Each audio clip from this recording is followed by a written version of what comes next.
Assalamualaikum warahmatullahi wabarakatuh, Dr. Andi.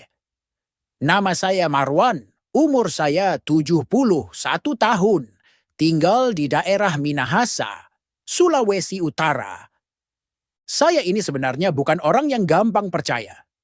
Tapi, malam ini, saya terpaksa angkat telepon karena saya sudah tidak tahan lagi. Sudah lebih dari 3 bulan. Hampir setiap malam saya bangun, sampai 3-4 kali hanya untuk buang air kecil. Tadinya saya anggap biasa. Usia, katanya. Tapi makin hari makin parah. Mata panda saya ini sudah seperti lomba sama karung beras. Istri saya sampai pindah kasur, karena katanya saya terlalu sering gerak malam-malam. Ada satu teman saya, Pak Lukas, sudah 83 tahun umurnya, tapi kelihatan lebih segar dari saya. Dia bilang ke saya, "Marwan, kamu mau tahu rahasia saya bisa tidur tanpa bangun-bangun lagi? Saya cuma makan satu jenis buah ini setiap malam." Saya langsung bilang ke dia, "Lukas, jangan bercanda. Masa makan buah malah bisa berhenti pipis malam? Bukannya buah banyak air. Makin sering ke kamar mandi lah itu namanya." Tapi malam ini saya berpikir lagi. Kalau memang Tuhan sudah menaruh kesembuhan lewat buah-buahan ciptaannya, mungkin saya yang terlalu keras kepala. Makanya saya hubungi dokter. Boleh tanya terus terang, memang ada ya dokter, buah yang bisa bantu mengurangi buang air kecil di malam hari? Atau itu cuman akal-akalan orang tua penghibur diri aja? Waalaikumsalam warahmatullahi wabarakatuh. Pak Marwan, saya sangat senang Bapak menghubungi kami malam ini. Di tengah malam yang sunyi begini, percayalah, Bapak tidak sendiri. Kami menerima banyak sekali panggilan serupa dari seluruh Indonesia. Para bapak, para ibu, yang diam-diam memendam lelah karena tak bisa tidur nyenyak akibat harus ke kamar mandi berulang kali. Dan saya harus katakan, saya kagum dengan Pak Marwan, karena meskipun Bapak mengaku keras kepala, malam ini Bapak cukup rendah hati untuk bertanya. Dan justru itu, Pak, adalah awal dari perubahan. Dokter, saya ini dulu tentara. Waktu masih muda, bangun tengah malam itu biasa. Tapi sekarang, lain ceritanya. Bangun 3 kali, badan ngilu semua. Tidak heran, Pak. Kalau kita bicara soal nokturia atau sering buang air kecil di malam hari, ini bukan cuma soal tanda penuaan. Ini bisa jadi tanda dari gangguan yang lebih dalam, seperti radang di kandung kemih, stres oksidatif, sampai ketidakseimbangan hormon. Tapi menariknya, memang Tuhan tidak menciptakan masalah tanpa petunjuk solusi. Dan kadang solusinya sederhana sekali.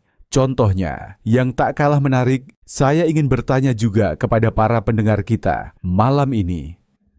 Kalau Anda juga sering terbangun tengah malam karena harus ke kamar mandi, ketik angka 1 dan kota tempat tinggal Anda di kolom komentar. Siapa tahu Anda tidak sendiri. Kita saling menguatkan di sini.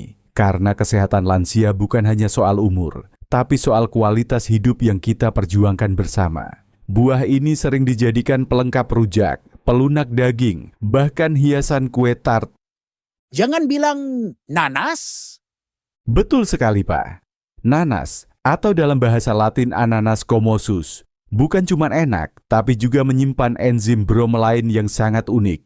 Bromelain ini bersifat antiinflamasi alami. Ia bekerja dengan cara menurunkan peradangan mikro di sepanjang saluran kemih, terutama di area kandung kemih dan uretra, yang kadang bikin kita merasa ingin pipis terus, padahal isinya belum banyak. Saya kira nanas justru bikin anyang-anyangan. Saya pernah makan terlalu banyak, jadi perih. Bener, Pak. Kalau dimakan berlebihan, terutama saat perut kosong, asam dari nanas memang bisa bikin perut atau saluran kemih sedikit sensitif. Tapi kalau dikonsumsi dalam jumlah wajar, misalnya 100-150 gram di sore hari atau siang hari, justru sangat bermanfaat. Menarik juga. Teman saya di Langowan, si Om Roni, pernah cerita. Dia suka sekali makanan pedas, sampai pernah dirawat ringan karena infeksi saluran kencing. Tapi sejak dia rajin makan nanas, katanya rasa perih hilang. Dan sekarang tidurnya anteng.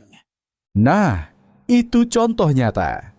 Nanas membantu dengan dua cara, Pak. Pertama, mengurangi peradangan. Kedua, memperbaiki pencernaan.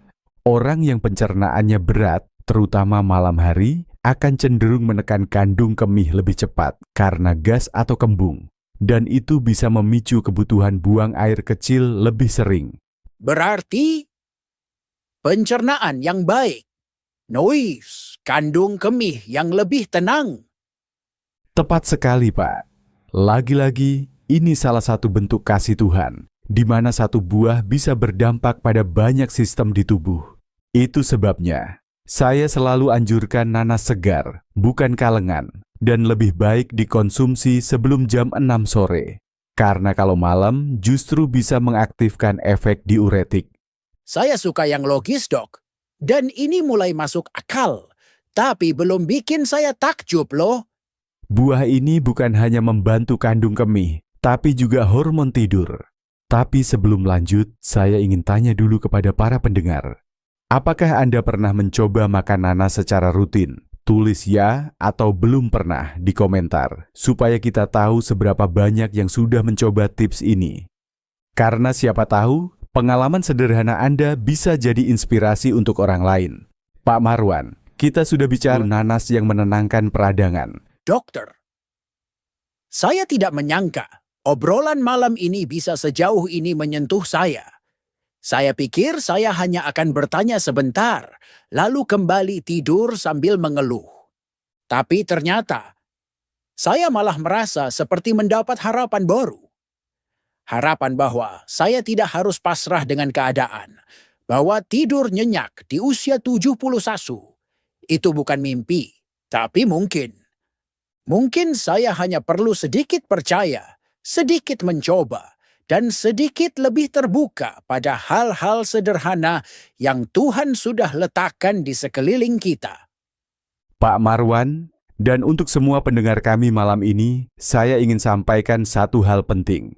Kesehatan lansia bukan tentang menerima kelemahan sebagai takdir, tetapi tentang belajar menyesuaikan, mendengar tubuh, dan merawatnya dengan cinta. Sering buang air kecil di malam hari bukan hanya soal usia, tapi tentang cara kita menjaga tubuh di siang hari. Apa yang kita makan, bagaimana kita mengelola stres, dan apakah kita menghormati waktu tidur sebagai karunia. Jika malam ini Anda sedang mendengar podcast ini dengan mata setengah tertutup, mungkin tubuh Anda sedang lelah. Untuk semua sahabat pendengar kami, jika malam ini Anda merasa sendiri, merasa tubuh mulai sulit diajak kompromi, ingatlah, Anda tidak sendiri.